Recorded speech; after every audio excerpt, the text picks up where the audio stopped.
Esse instrumento que ele está falando ali, eu fui pesquisar, é uma PEC que já existe, que é do Kim Kataguiri, tá? Uma PEC associada a ele, pelo menos, que é a PEC do equilíbrio fiscal. Ele apresentou em 2024 com previsão de economia de 1,1 trilhão em 6 anos, né? Atacando super salários, privilégios tributários, emendas parlamentares e regras previdenciárias ali. Qual que é a filosofia econômica do Renan Santos, né?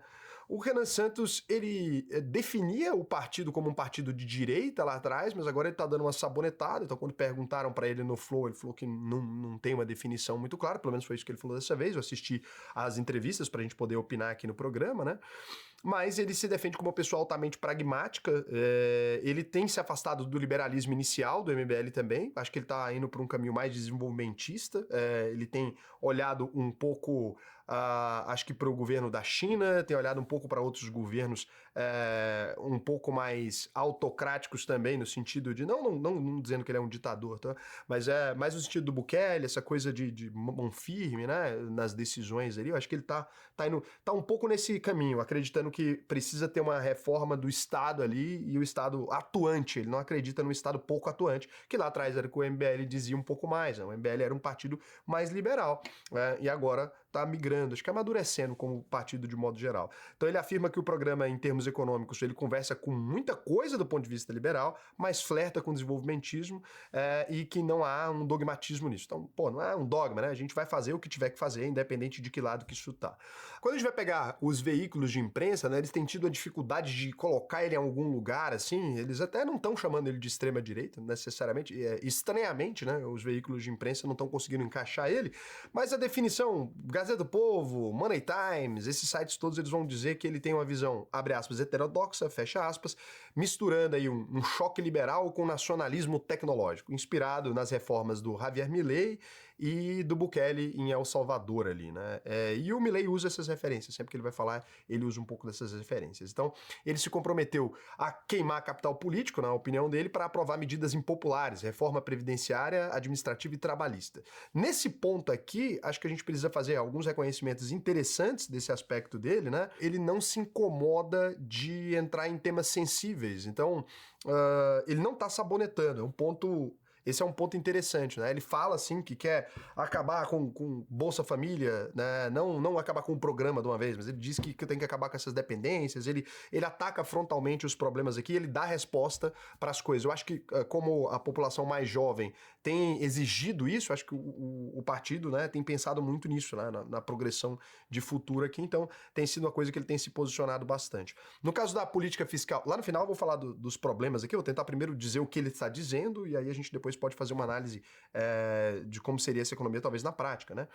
Da política fiscal e dos gastos públicos aqui, ele defende uma coisa, abre aspas, reforma fiscal colossal, fecha aspas. Cara, isso é uma coisa que o Brasil precisa e que muita gente tem tentado fazer há décadas, tá? Inclusive o Haddad foi a primeira pessoa a talvez conseguir avançar um pouco nisso aqui e numa entrevista pro BMC Talks aí, em maio agora, ele afirmou, né, abre aspas, eu tô falando em mexer em mais de 200 bilhões por ano na parte de despesa, fecha aspas, e aí ele argumenta aí que qualquer redução de impostos depende antes, né, de uma mudança estrutural no lado da despesa e tal. Noutra entrevista para o ND+, em abril, ele detalhou a meta e falando, a gente levantaria um espaço fiscal para economizar algo como 3 trilhões de reais em 10 anos, né, e ele tá falando de economizar, então, 25% do PIB brasileiro em 10 anos, é o que ele disse. E aí, esse instrumento que ele tá falando ali, eu fui pesquisar, é uma PEC que já existe, que é do Kim Kataguiri, tá? Uma PEC associada a ele, pelo menos, que é a PEC do equilíbrio fiscal. Ele apresentou em 2024 com previsão de economia de 1,1 trilhão em 6 anos, né? Atacando super salários, privilégios tributários, emendas parlamentares e regras previdenciárias ali. Então, nesse ponto aqui, eles estariam falando de enxugar bastante, né, alguns aspectos, e são as partes mais problemáticas de se mexer, né, esses privilégios tributários ou super salários e tal. Para vocês terem uma ideia do quanto isso aqui é problemático, o que ele está falando que ele vai conseguir resolver é o seguinte, nos outros países do mundo, quando você vai olhar o índice de desigualdade, é o índice Gini, ou Gini, você vai dizer que 100 seria um índice de desigualdade muito grande, né? Se todo o dinheiro tivesse na mão de apenas uma pessoa, e 0 se todo o dinheiro tivesse dividido de forma totalmente igualitária, onde não existisse nenhum tipo de desigualdade. É isso que o índice Gini tenta medir. Nos outros países do mundo, quando você pega, por exemplo, uma Alemanha, uma França, etc., o índice Gini ele é medido primeiro sem a presença do Estado, depois com a presença do Estado. Na maior parte dos países do planeta, você vai pegar ali e vai ver, olha, o índice Gini está em 45. Depois que o Estado intervém, cobrando imposto, ok, tarará, tarará, esse índice Gini vai cair para 40, por exemplo. Então o Estado é um promotor de igualdade, né? Quando você vai analisar isso. Não estou dizendo que igualdade é importante, só para vocês entenderem a abstração. Vamos lá. Quando a gente pega, por exemplo, o caso do Brasil, o Brasil tem um índice Gini, por exemplo, de 53, tá? Não lembro o número de cabeça. Mas quando o Estado intervém, ele vai para 55. Então o Brasil é o país que tem super salário de deputado, sei lá o quê, de forma tão absurda que o Brasil é um promotor de desigualdades. O Estado brasileiro ele é um promotor de desigualdade, o que é uma coisa impressionante quando você compara com a maior parte dos países do mundo, né? Então, nesse ponto aqui, é muito difícil você mexer nessa estrutura, é uma estrutura viciada, eu diria que há 500 anos, acho que essa é a estrutura viciada do Brasil há 500 anos, né? Um Estado que empresta dinheiro para bilionário a juros subsidiados, etc. Um Estado muito complicado que o Renan tá falando aqui, que ele mexeria nesses privilégios, né? Então, tirar o benefício tributário, por exemplo, de uma Rede Globo, que tem ali benefício na hora de pagar salário, não tô dizendo que tá certo ou tá errado, tô entrando aqui no mérito de explicar o que eu acho que ele quer dizer com isso aqui, pelo menos pelos vídeos que eu fui ouvindo, assim, eu passei bastante tempo ouvindo nos últimos dias. Então a gente vai falar de previdência e benefícios sociais, ele defende aí uma nova reforma da previdência, né? Aí, abre aspas aqui, não vai dar para manter a previdência como está, fecha aspas, todo mundo tem dito a mesma coisa também há muitos anos. E daí ele propõe desindexar as aposentadorias e o BPC do salário mínimo. Então o que você está dizendo aqui é, se o salário mínimo tiver um reajuste, né, a aposentadoria não seria mais reajustada por ela. Essa é uma ideia que a Faria Lima dá dia sim, dia também. Então todos os congressos da Faria Lima você vai ter uma pessoa falando que isso resolveria o problema. Daí, outra coisa sobre o BPC, né? Não vai poder manter o benefício de prestação continuada da forma como está, crescendo como está, vai estourar as contas públicas, ele fala, e também defende a desindexação dos pisos de saúde e educação. Isso aqui é um ponto também muito sensível, você teria aqui, então, esses salários desassociados, né? Então, é um ponto que a gente está dizendo aqui, por exemplo, que professores e profissionais da saúde, eles não teriam mais os reajustes da forma como está hoje. E aí, sobre o Bolsa Família, ele propõe também um mutirão anti-Bolsa Família, substituindo o benefício por frentes obrigatórias de trabalho. Então, ele vai falar aqui, abre aspas, tá? Não foi eu que estou falando. Tem pessoas que já vivem 20 anos dentro dessa lógica, isso cria uma cultura ruim para o país, ele fecha aspas aqui. Beneficiários aptos que recusassem o trabalho perderiam o auxílio, né? E aí ele critica o trabalhador formal que financia via impostos, quem não trabalha, chegou a dizer que o brasileiro comum que trabalha e produz, ele é otário, né? Porque nesse sistema ele acaba pagando mais.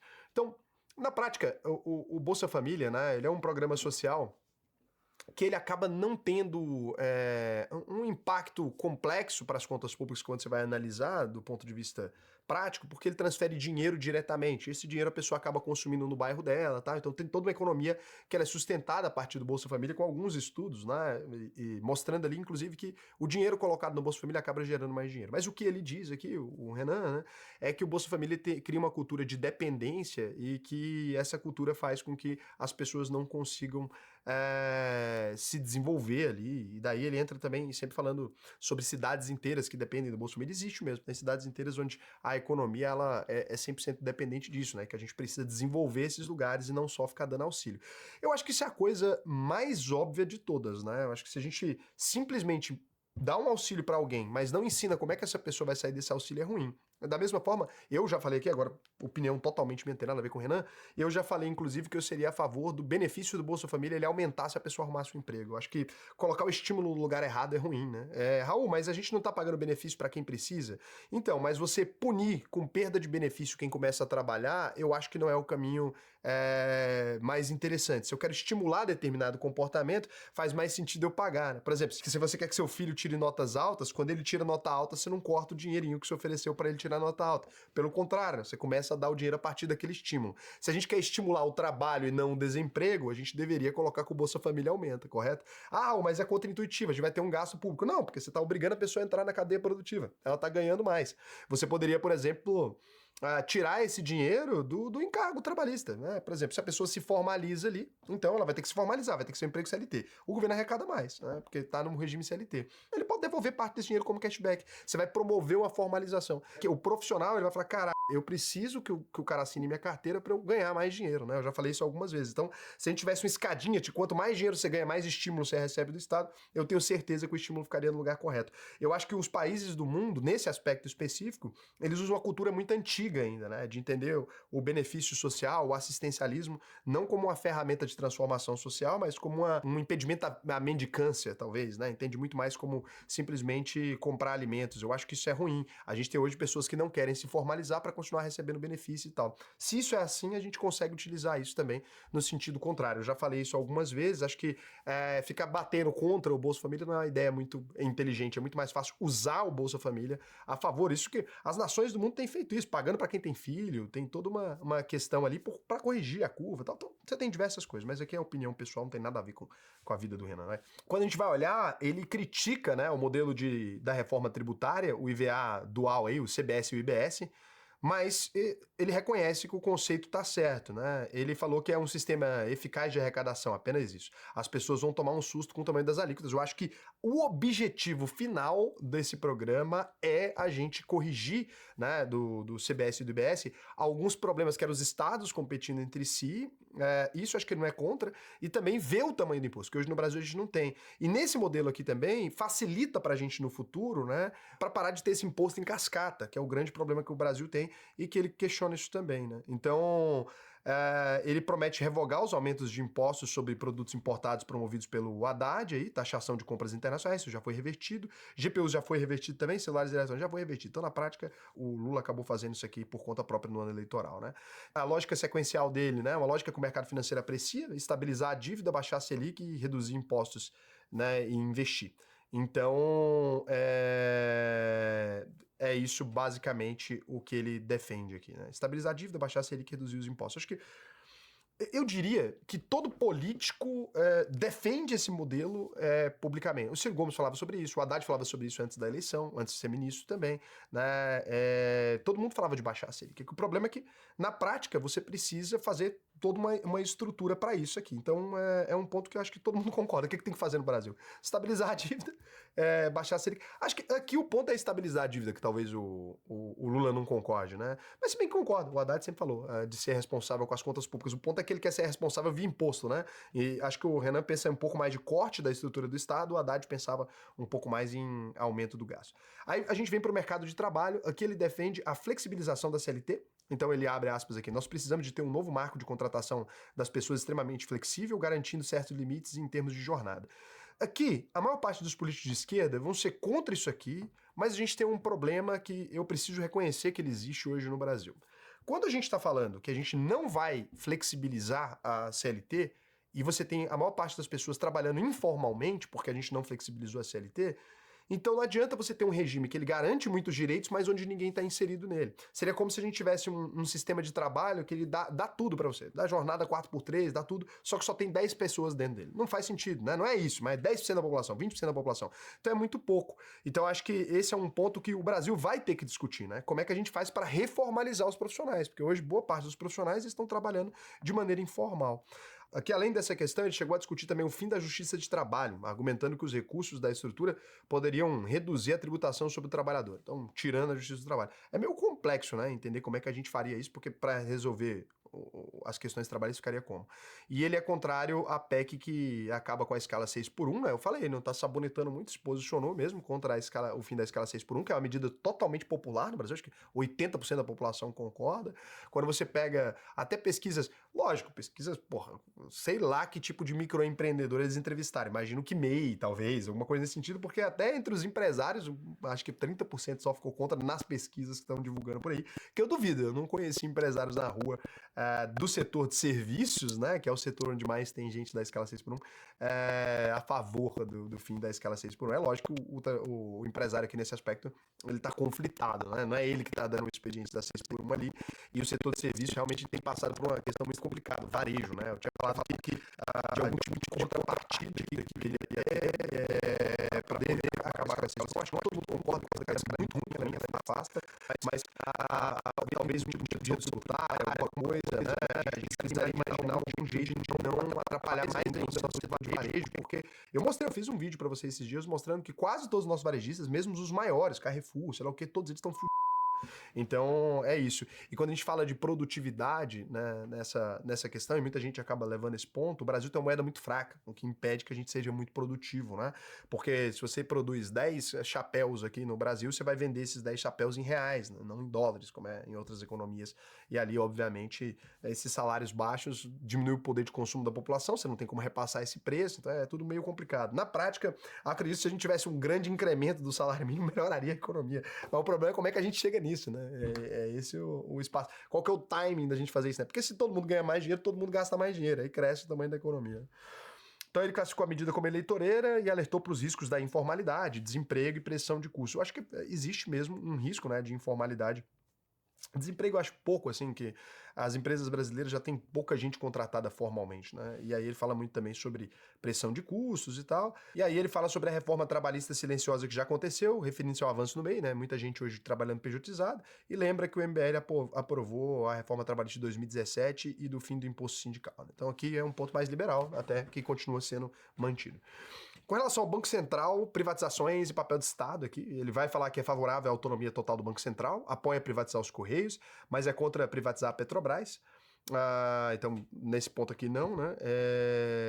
O cenário internacional de disputa por recursos naturais transformou, né, em ativo estratégico, aí ele fala que vai defender um Estado catalisador e não condutor, respeitando a iniciativa privada, já bem menos liberal do que era lá atrás, com exceções estratégicas aqui, ele fala da Embraer, investimento estatal seguido de privatização, e da Embrapa, que ele, na opinião dele, não deve ser privatizada. Na minha também não. Acho que esse ponto aqui a gente concorda. E é contra todas as distorções, como a Zona Franca de Manaus, etc., que acaba criando esses silos ali. Eu acho que aqui você tem alguns pontos que o mercado financeiro avalia com bons olhos aqui, né? Eu acho que só o ponto talvez que o mercado financeiro fosse mais a favor seria a privatização da Petrobras. Raul, mas isso é o mercado financeiro tem as coisas dele. Então, e da reforma do Estado aqui do Pacto Federativo, ele propõe uma redução drástica da máquina administrativa, digitalização total dos serviços, fim dos supersalários e penduricalhos, defende a fusão de municípios financeiramente inviáveis.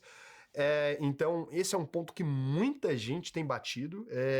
Cara, você tem no Brasil municípios que tem, sei lá, 2.000 moradores e ele é considerado uma prefeitura, daí tem vereador, daí tem prefeito, daí tem um monte de coisa. Eu acho que isso aqui é uma coisa que a gente precisaria ter resolvido já no Brasil há séculos. Mas agora, isso vai acontecer? Qual que é a viabilidade, né, de você eliminar esse tanto de parasita de dentro do Estado? Assim, é muito complicado, não tem como. E aí ele fala que ele vai demitir um monte de prefeito e vereador, né, mas isso aqui você dependeria de uma aprovação massiva no Congresso, nessas fusões ali. Então hoje é muito difícil, né? E aí, aqui talvez tem um ponto mais complexo dele, que esse ponto aqui eu acho que todo mundo defende, mas muita gente já falou disso, acho que é um problema conhecido do Brasil, mas aí ele cita também a possibilidade de separar o Rio de Janeiro, criando o estado da Guanabara, né? A cidade do Rio de Janeiro se tornar independente, tipo a cidade autônoma de Buenos Aires, ou Hong Kong e Dubai. Ele propõe ainda condicionar o fundo eleitoral ao desempenho dos prefeitos. Então, quando o prefeito tiver indicadores melhores ali, você vai ter, né, uma nota para esse prefeito ali, e aí, obviamente, o fundo eleitoral seria maior para ele se reeleger. A gente vem para a reindustrialização, como é que ele quer promover isso, terras raras, desenvolvimento regional, todo mundo está falando que a indústria brasileira está morrendo, ele também está dizendo. Defende que o Brasil deixe de exportar matéria-prima e processe minerais críticos internamente, com um marco regulatório limitando a participação estrangeira a 20% e exigindo ao menos 50% de capital brasileiro. Proposta bem estatal, né? Já menos liberal aqui. Propõe zonas econômicas especiais no interior do Nordeste, polo de biocombustíveis no Mato Piba, data center usando energia renovável nordestina e aproximação estratégica com os Estados Unidos, Japão, Índia, Taiwan e Vietnã. E a China? Não. China é o nosso maior parceiro comercial. Não vamos dar todas as terras raras para os Estados Unidos. Vamos produzir as turbinas dos aviões F-35 aqui. E daí ele cita tudo isso, cita instituições como Embrapa e ITA na formação de mão de obra, critica fortemente a dependência do Nordeste de transferências federais, e aí ele fala que no Nordeste a principal atividade econômica é ligada à administração pública. Pernambuco tem mais de 70% dos municípios nessa condição. É um problema verdadeiro aqui. Olha, A grande questão aqui, né, é de como que o Estado brasileiro vai fazer isso aqui. Eu acho que aqui existe um ponto, beleza, ele tem o como, né, na questão do capital brasileiro, essas exigências e tal são muito razoáveis, mas fica faltando o como, da onde que vai vir esse capital. Porque o Brasil hoje, quando você vai falar da iniciativa privada, né, a gente tem uma taxa de juros que está em 14,5%. Então, para eu fazer um investimento em uma coisa que é incerto, de onde que vai vir o funding, né? De onde que vai vir o dinheiro para isso? É isso que eu queria entender aqui, talvez melhor nessa proposta, precisaria de um melhor detalhamento. Não sei se eu não vi ou se não existe, mas eu queria entender melhor de onde que é o funding, de onde que está vindo o dinheiro para a gente fazer esse investimento, né? Porque nos Estados Unidos a gente tem um dinheiro gigantesco, tem um monte de fundo de venture capital. No Japão, porra, SoftBank é a maior empresa do Japão agora, também um venture capital gigantesco, que tem uma taxa de juros muito baixa, que promove um ambiente de negócio melhor. No Brasil, a gente não vai se tornar a Suíça da noite pro dia, né? A gente não vai se tornar um país industrializado também, tipo a China, da noite pro dia. Acho que tá faltando aqui a bicuda inicial, né? Da onde que ela vai vir aqui, a gente precisa entender isso, né? Tem quem diga que tem que vir do Estado, de alguma maneira. Será que ele tem que vir do Estado, da iniciativa privada? Como é que vai ser feito isso? Como é que vai ser feita essa condução, né? Do lado de Bitcoin e blockchain, ele também tem algumas propostas. Ele defende a criação de uma reserva estratégica de Bitcoin no Brasil, citando o exemplo de El Salvador, né? Acho que dá pra gente começar a fazer uma reserva de Bitcoin. Sim, não é nenhuma loucura, mas pra quê? Não entendo por que especificamente que o Brasil deveria manter suas reservas no Bitcoin específico. Porque o Bitcoin vai se valorizar no longo prazo e tal. Entendo isso, mas não entendo especificamente pra que vai servir essa reserva. A gente vai gastar dinheiro comprando Bitcoin? Vamos fazer como isso? E aí, pô, o Brasil é um país gigantesco. Vamos ter uma oscilação do Tesouro Nacional meio estranho, né? Não sei pra quê e como. Não... Acho interessante. Você me perguntar, deveria fazer uma reserva de Bitcoin? Bitcoin vai valorizar, mas pra quê? Eu não tô entendendo o mister pra quê aqui. Também defende o uso de blockchain no setor público para rastrear emendas parlamentares e combater corrupção. Acho que até nos cartórios, cara. Dá pra encerrar os cartórios. Por que você não vai pra frente com essa porra aqui? Então, alguém deveria apresentar isso. Não encerrar, mas dá pra restringir bastante a necessidade deles, né? Mas aí pode usar emendas parlamentares para combater corrupção com blockchain. Não sei como isso, né? Aí ele falou que a proposta consta no livro amarelo, se confirmada na campanha oficial, seria a primeira candidatura presidencial brasileira explicitamente pró-Bitcoin. Acho que é isso mesmo, a primeira. Pró-Bitcoin, só isso aí. Então aqui quando a gente vai olhar, né, para isso, a gente vai ver que as posições do Renan, na prática, são a mesma coisa do partido, né, porque ele é o cara que formulou o partido, é um líder do partido ali. O programa do partido é o Livro Amarelo, né, a coleção de 6 livrozinhos aí vendido no box por R$600, de leitura obrigatória, né, para todos os candidatos do partido. Eles falaram que é como se fosse a Bíblia do partido, quem não seguir vai ser convidado a se retirar. O quinto fascículo é onde vai falar mais disso, né? É Brasil Rico o nome, e é essa plataforma econômica. Segundo a descrição do livro lá na loja do partido, ele trata de Bitcoin, reservas internacionais, taxas de juros, dívida, previdência, CLT e flexibilização das relações trabalhistas e polos tecnológicos. Aí tem textos aí assinados por Orlando Lima, Carlos Henrique e os setoriais de pesquisa, apresentando-se como, abre aspas, um manifesto pela liberdade econômica nacional, fecha aspas. E é isso.